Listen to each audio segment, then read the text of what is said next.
दोस्तों आज हम इस वीडियो में आपके साथ डिस्कस करेंगे आईसी इंजन के महत्वपूर्ण पार्ट सिलेंडर लाइनर के बारे में।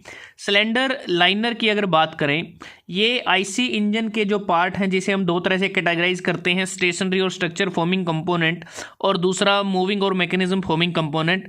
तो सिलेंडर लाइनर स्टेशनरी और स्ट्रक्चर फॉर्मिंग कंपोनेंट के अंतर्गत आता है। सिलेंडर लाइनर का इस्तेमाल क्यों किया जाता है?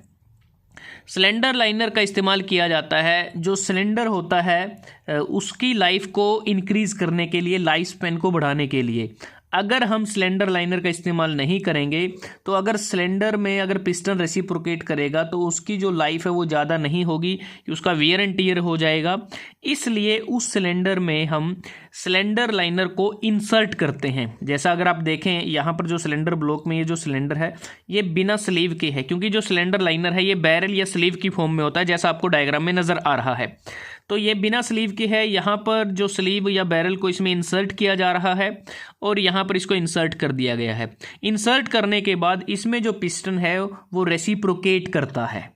तो एक प्रकार से अब बात करते हैं जो सिलेंडर लाइनर है इसकी मैन्युफैक्चरिंग कैसे की जाती है। सिलेंडर लाइनर की मैन्युफैक्चरिंग कास्टिंग के द्वारा की जाती है, सेंट्रीफ्यूगल कास्टिंग प्रोसेस से इसको तैयार किया जाता है। मटेरियल कौन सा यूज़ करते हैं? सिलेंडर लाइनर को बनाने के लिए स्पेशल अलॉय आयरन का इस्तेमाल किया जाता है।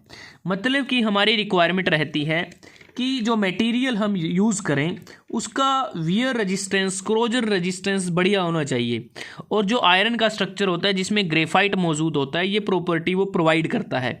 और सबसे ज़्यादा जो मटेरियल यूज़ करते हैं लाइनर को बनाने में वो होता है निकल क्रोमियम आयरन, क्योंकि क्रोमियम के एडिशन से मटेरियल का वियर और कोरोजन रेजिस्टेंस बढ़ जाता है।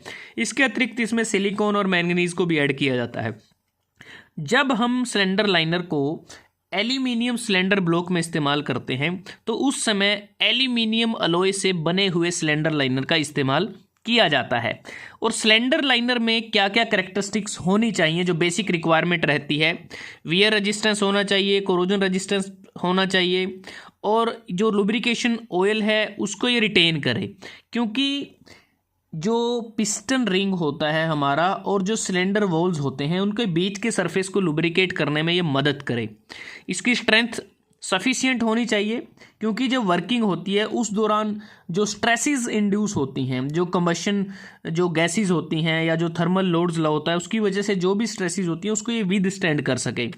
एनफ टफनेस इसलिए जब भी इसको इंसर्ट किया जाता है, जो सिलेंडर में जब इसको इंसर्ट करते हैं, हैमरिंग के द्वारा भी कर सकते हैं या मशीनिंग के द्वारा भी इंसर्ट किया जाता है, तो उस दौरान जो भी लोड है उसको ये सस्टेन करे, बियर करे। तो इसकी टफनेस का अच्छा होना भी ज़रूरी है।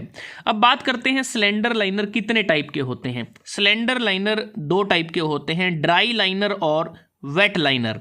ये डायग्राम आपको ड्राई लाइनर का है, ये वेट लाइनर का है। दोनों में डिफरेंस क्या है? सबसे पहले हम डिफरेंस को जान लेते हैं।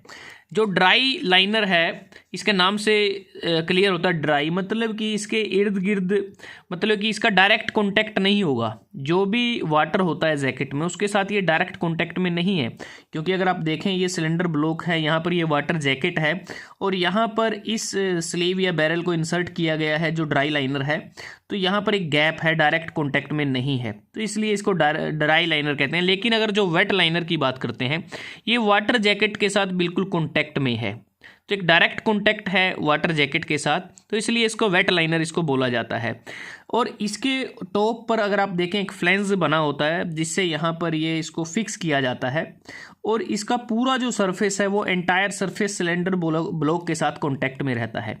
लेकिन जो वेट लाइनर है इसके टॉप पोर्शन पर फ्लेंज होता है, नीचे देखें यहाँ पर कुछ रिंग ग्रूव्स बने होते हैं जहाँ पर हम पैकिंग रिंग को इंसर्ट करते हैं, ताकि जो वाटर है उसका कोई लीकेज ना हो।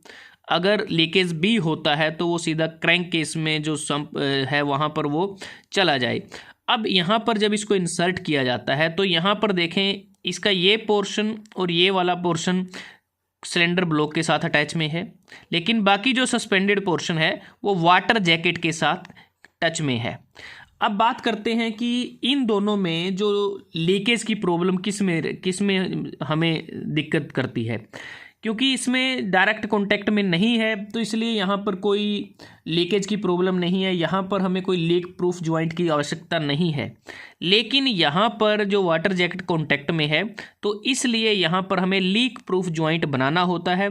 इसलिए यहाँ पर जो इसके बॉटम में जो वेट लाइनर के जो बॉटम है जो रिंग्स बने हैं यहाँ पर पैकिंग रिंग्स को इंसर्ट किया जाता है ताकि प्रॉपर सीलिंग यहाँ पर प्रोवाइड की जा सके।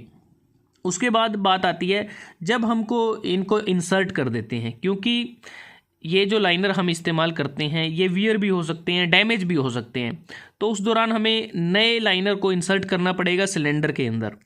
तो इसको रिमूव करना थोड़ा सा मुश्किल रहता है, क्योंकि इसको रिमूव करना डिफ़िकल्ट होता है और जो वेट लाइनर है उसको आसानी से रिमूव किया जा सकता है। अलग से कोई स्पेशल टूल या इक्विपमेंट की हमें आवश्यकता नहीं है, लेकिन इस केस में थोड़ा सा डिफ़िकल्ट रहता है। उसके बाद बात आती है फिनिशिंग ऑफ लाइनर की, कि जो ड्राई लाइनर है आफ्टर असेंबली इसको फिनिशिंग की आवश्यकता होती है, लेकिन जो वेट लाइनर है इसको बिफोर असेंबली फिनिशिंग की आवश्यकता होती है। थिकनेस की बात करते हैं, जो ड्राई लाइनर है इसकी जो थिकनेस होती है वो 1.5 mm से 3 mm के बीच में होती है, जबकि जो वेट लाइनर है इसकी थिकनेस 3 mm से 6 mm के बीच में रहती है। तो ये कम थिक होता है, ये ज़्यादा थिक होता है। और इसका जो एक्सटर्नल सरफेस है इस पर एल्यूमिनियम की कोटिंग भी की जाती है ताकि इसको रस्टिंग से बचाया जा सके, क्योंकि ये वाटर के कॉन्टेक्ट में रहता है। उसके बाद अगर हम बात करते हैं कि जो ड्राई लाइनर है, ठीक है, ये डायरेक्टली कांटेक्ट में नहीं होता वाटर जैकेट के, तो इसलिए यहाँ पर जो वर्किंग टेम्परेचर है वो ज़्यादा रहता है। लेकिन जो वेट लाइनर है इस केस में जो वर्किंग टेम्परेचर है वो इसमें कम रहता है। तो दोस्तों आज हमने इस वीडियो में आपके साथ डिस्कस किया सिलेंडर लाइनर के बारे में। और जैसा हमने बात की कि जो सिलेंडर लाइनर हम इस्तेमाल करते हैं जो स्लीव या बैरल की फॉर्म में होता है, जिसे हम सिलेंडर ब्लॉक में इसको इंसर्ट किया जाता है, इसको रिमूव करना भी इजीली आसान होना चाहिए, ठीक है। और इसका डैमेज किस प्रकार से होता है? इसका डैमेज होता है जब इसमें जो पिस्टन है वो रेसिप्रोकेट करता है अगेंस्ट सिलेंडर वॉल, क्योंकि जो स्लीव है वो पिस्टन और सिलेंडर वॉल्स के बीच में इंसर्ट होता है। तो प्रॉपरली हमें इन चीज़ों का ध्यान में रखना है। और इसका बेसिक कार्य ये था कि जो सिलेंडर है उसकी लाइफ को इंक्रीज किया जा सके। सिलेंडर को बदलना थोड़ा मुश्किल है, लाइनर को बदलना थोड़ा आसान रहता है। तो दोस्तों आज हमने इस वीडियो में आपके साथ डिस्कस किया सिलेंडर लाइनर के बारे में। अगर आपको ये वीडियो अच्छा लगा आप इसको लाइक कर सकते हैं, शेयर कर सकते हैं अपने दोस्तों के साथ, स्टूडेंट्स के साथ। और जल्द ही हाजिर होते हैं एक नए वीडियो के साथ। तब तक के लिए धन्यवाद। आपका दिन शुभ रहे।